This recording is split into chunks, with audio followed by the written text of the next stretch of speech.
και μια δεύτερη βράβευση, τον κύριο Νίκο Ιωαννίδη, υδρονομέα του χωριού μας στα Κοκκινόγια πάρα πολλά χρόνια. Κύριε Νίκο. Ο κύριος Λευτέρης Κιναντίδης, πρόεδρος της κοινότητας Κοκκινογιών, θα κάνει τη βράβευση.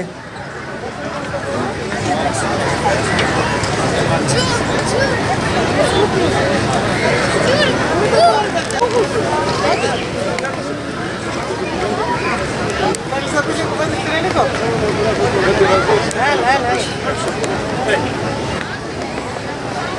Ευχαριστώ πολύ. Πολλή ιστορία έχω να πω, αλλά δεν θέλω να σας κουράσω.